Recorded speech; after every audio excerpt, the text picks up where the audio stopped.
Hey, what up, everybody? Stevie Breach coming to you live on my phone, talking to you on YouTube. Thank you very much for checking out the video. If you have been living under a rock for the last, 24 hours, CM Punk has been removed from the TLC pay-per-view.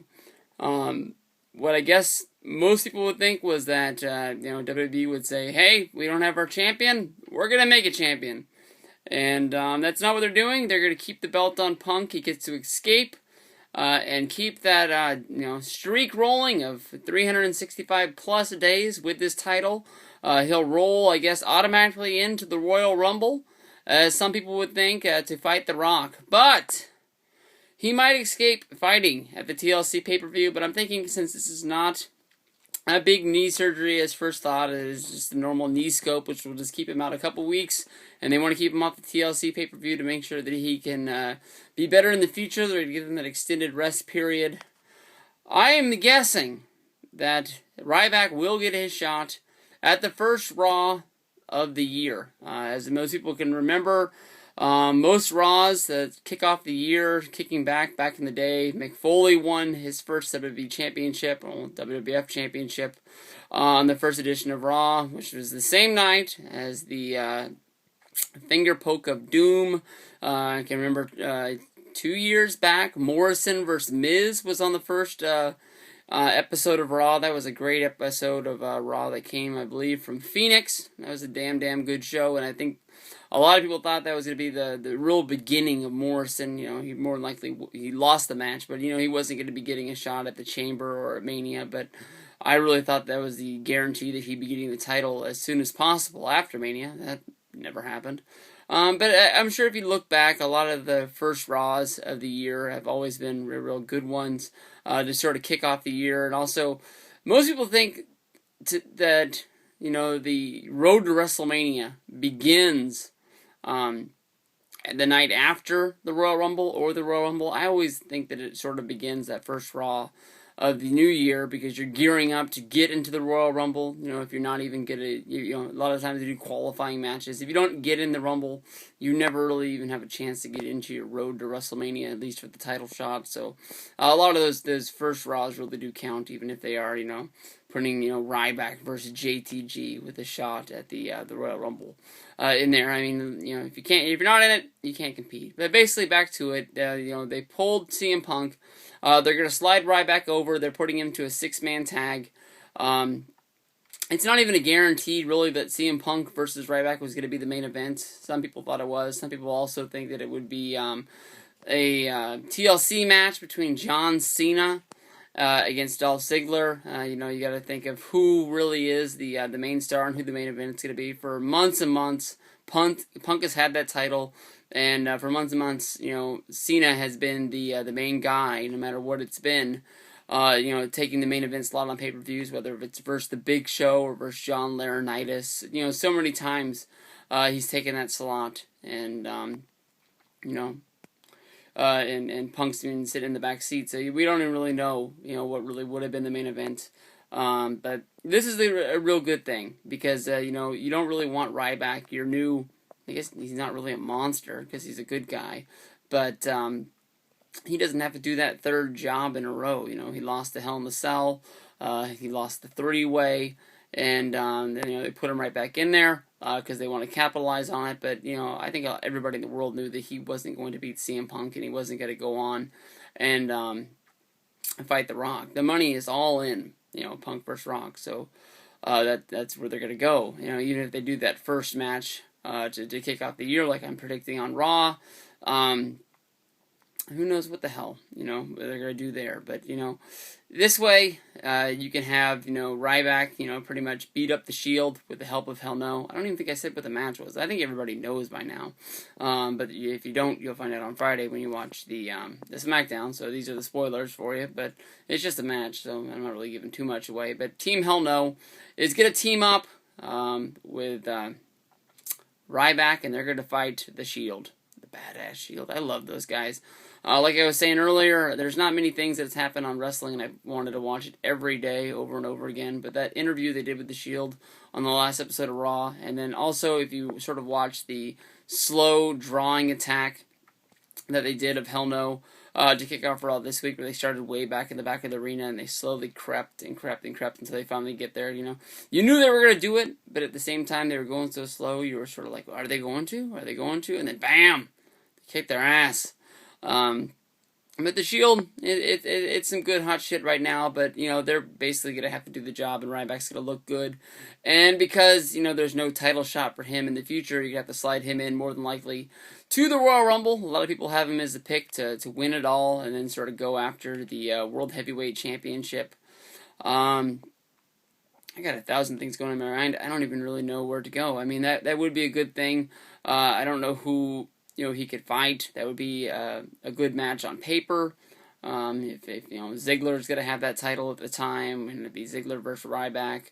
But you got to have some sort of, you know, match that's going to make sense. Honestly, in my opinion, the match that I think a lot of people want to see and that I want to see is Daniel Bryan go up against Sheamus for that belt and have a real damn match. I know it's been a rumored match for 2 years, but what the hell? Put it on the card for one more time, and hopefully we can get a real match out of these guys. They deserve it. We deserve it, and it'd be real good. If you have Ryback win the Rumble, I mean, you have him look like a real monster. You have monsters get in there and get knocked out, or you have, you know, maybe you can have 18 heels go in there at one time and really take out the Rybacks. That way it makes him look like a monster guy, and then go in there and toss, you know, 9 of those guys out to make him look like, oh, that guy really is badass. Then you don't have to have him win. But, you know, they have ways of making those guys look good. Having Punk on TLC, not on TLC, I apologize. You know, you still got Cena and Ziggler. That's going to be a damn good match no matter what they do. I'm hoping that they bump that up to a TLC and let them steal the show.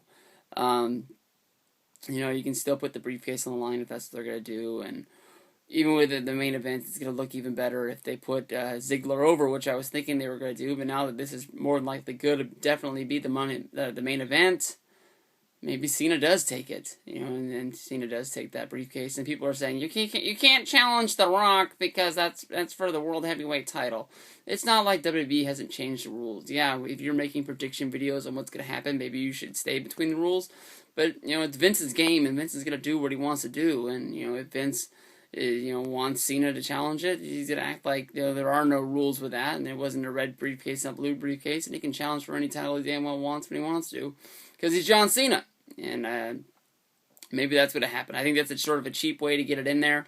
Some people now are writing, you know, stories saying that it's going to be Rock versus Brock. That to me is a whole bunch of things. Why have The Rock come back and have this big match where he comes back at the Rumble, he wins the title, and then goes into WrestleMania and then, you know, has this sort of feel-good shitty moment and where he loses, much like at SummerSlam 2002. And then put the title on Brock, and you gotta wonder, you know, are they gonna pay one of these guys to show up? And if this is a title match, somebody has to show up at Extreme Rules, you would think. You know, people are gonna bitch about The Rock winning the title and not showing up at Elimination Chamber. You know, you gotta bitch somebody, you know, about not showing up at Extreme Rules. Yeah, Brock was at it last year, but I mean, you gotta have Brock show up and just ditch the title again, because some people say it's a guarantee that Brock's going to sign, you know, re-up his deal. If he is, I mean, why is he going to sign for more dates? You know, we're probably just going to get him for the same amount of things, where he'll have, you know, the WrestleMania match, he'll have maybe a SummerSlam match, maybe one other match along the way, and then have the WrestleMania match next year. Plus, you know, have Raws along the way hyping it up, you know. So is he just... Are we just going to have, you know, these big matches that have big, you know, buy rates despite these cards where you do, you know, Brock versus, where you do Rock versus Punk at the Rumble, then you slide in, you do, you know, Rock and Brock will both be at Mania, and then you, like, probably spike Extreme Rules again because you don't want that number to fall way down after, you know, Cena versus Brock did, you know, major numbers for that pay-per-view, because you don't want to walk into your investment meeting saying, you know, that we lost all these you know, people on that month's pay-per-view, even if you know, you're going to say you had a once-in-a-lifetime match the one time, you know, you got to put something on there to do it, so then are you just guaranteeing that whoever fights Brock at Extreme Rules is going to take the title off him, and then you sort of wrote Rock off, and you wrote Brock off for the same amount of time. Fuck, now I've talked about so much shit, I don't even know what I'm going to call this video anymore. I started just to talk just about the Shield match against Hell No and Ryback, but basically, Punk gets to hide for a month. I think that's going to spike the first Raw. I'm really thinking that that's what they're going to do. First Raw of the year will more likely be Punk versus Ryback when he's ready to go.